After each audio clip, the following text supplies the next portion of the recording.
Alam mo bang ang 2025 mo ay magiging maswerte?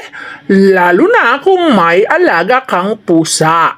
Marami ang nagsasabi na ang mga pusa ay swerte.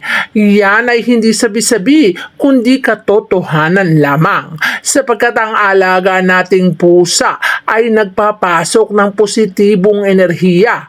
Sila ang tinatawag na buhay na elemento na kapag nasa ating mga tahanan na nagpapaikot-ikot na itataboy nila ang lahat ng uri ng kamalasan.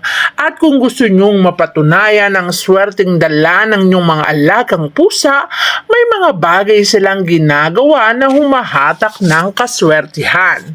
Kaya naman kung ang mga bagay na to ay gagawin nila sa loob ng tahanan mo o kaya naman sa iyo mismo, ibig sabihin nito ay maaari silang mag-attract ng kaperahan lalo na sa pagpasok ng 2025. Una sa listahan, ang alaga mong pusa ay dikit ng dikit sa iyo kapag ikaw ay uuwi na ng bahay.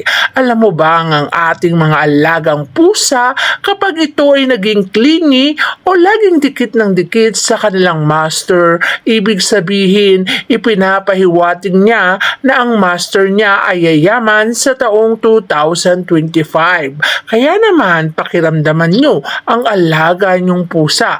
Madalas ba silang tumatabi o dumidikit sa inyo? Dahil kapag ito ay nangyayari, siguradong ang taong 2025 para sa iyo ay magiging maganda. Pangalawang bagay na ginagawa ng ating mga alagang pusa na nagbibigay senyales na tayo ay magkakapera o yayaman sa pagpasok ng taong 2025 ay kapag ang ating mga alagang pusa ay palaging nakatitig sa isang kawalan habang ikaw ay may ginagawa. Sila naman ay nakasilip sa bintana at nakatanaw sa isang malayong direksyon. Ibig sabihin lamang nito na ang direksyon na tinatanaw ng iyong alagang pusa ay ang direksyon kung saan mapapabilang ang pagpasok ng mga swerte sa iyong buhay.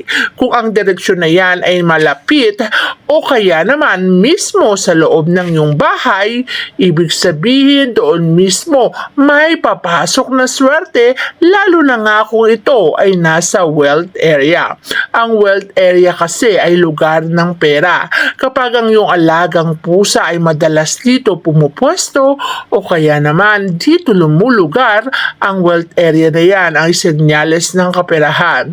Kaya nila pinupwesto ang kanilang sarili sa wealth area ng iyong tahanan dahil ramdam nila ang pagpasok ng maraming blessing sa iyong buhay at sa iyong tahanan. Kaya pakiramdaman mo ang iyong alagang pusa. Madalas bang pumupwesto ang iyong alagang pusa sa wealth area? Dahil kapag ganito ang madalas nilang pinupwestuhan, ibig sabihin ang kaperahan ay papasok sa taong 2025 at hindi ka nalulubayan. Pangatlong ginagawa ng iyong alagang pusa na nagbibigay senyales na ikaw ay magkakapera ay kapag ito ay natutulog sa iyong kandungan habang ikaw ay nakahiga sa iyong kama. Ang pagtabi o pagtulog sa iyong kandungan ng iyong alagang pusa ay nagbibigay senyales na nalalapit na ang pagpasok ng mga success sa iyong buhay. Nararamdaman nila at malakas ang pakiramdam ng iyong mga alagang pusa. Kapag sila ay tumatabi o kaya naman ay humihiga sa iyong kandungan, ramdam nila na ang kanilang master ay may paparating na swerte sa buhay. Maaring swerte sa negosyo o di naman kaya ay swerte sa karir. Kaya pakiramdaman nyo na ang iyong alagang pusa. Madalas ba siyang humihiga sa iyong kandungan? Isa lamang ang senyales na binibigay nila na ikaw na kanilang master ay magkakaroon ng promotion at success sa buhay.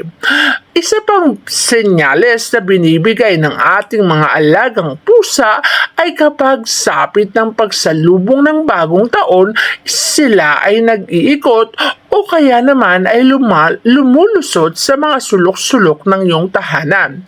Alam nyo bang ang mga kilos o galaw na iginagalaw ng ating mga pusa ay may ibig sabihin? Kapag ramdam nila ang maraming negatibong enerhiya sa loob ng iyong tahanan, sila ay magpapaikot-ikot sa loob ng iyong kabahayan upang iwas-iwas palabas ng iyong tahanan ang mga negatibong enerhiya na yan.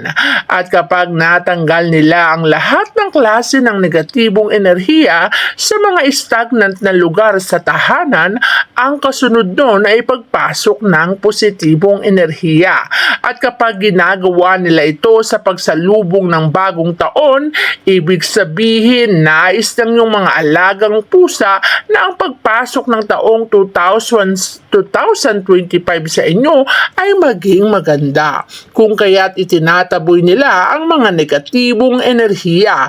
At kapag ganito ang ginagawa ng iyong mga alagang pusa, abay ikaw ay matuwa sapagkat alam nila kung paano tatanggalin o aalisin ang mga negatibong enerhiya sa iyong tahanan upang ang maging katumbas nito ay pagpasok ng positibong enerhiya na magbibigay ng lakas ng enerhiya upang ikaw ay swertihin sa iyong buhay. Isa pang bagay na ginagawa ng alagang pusa na nagsibibigay senyales ng kaswertihan ay kapag ang iyong alagang pusa ay palaging nasa lugar na tinatawag nating north area. Ang north area sa lugar ng ating tahanan ay tinatawag na career o success area. Kapag ang pusang alaga ay madalas dito pumupwesto, ang success sa kanilang amo ay paparating o darating sa kanilang buhay. Kaya nagiging signal ito o senyales na patuloy na pag-unlad ng kanilang master. Kaya naman pakiramdaman mo ang iyong alagang pusa kung madalas siyang pumupwesto sa north area ng iyong tahanan. Ibig sabihin nito, ang iyong karir ay magiging maganda. Susunod nito ay tagumpay at success sa iyong karera. Kaya abangan mo kung saan madalas pumupwesto ang iyong alagang pusa at siguradong ang katumbas nito ay success sa buhay mo. Maraming mga binibigay na senyales ang mga alagang pusa sa ating mga buhay. Pakiramdam mo ang bawat senyales niyan ay magbibigay sa iyo ng tagumpay. Kaya naman napakaswerteng mag-alaga ng pusa dahil ang binibigay nito sa atin ay walang katumbas na ligaya at syempre walang katapusan na swerte. Kaya mainam na merong alagang pusa sa loob ng ating mga tahanan.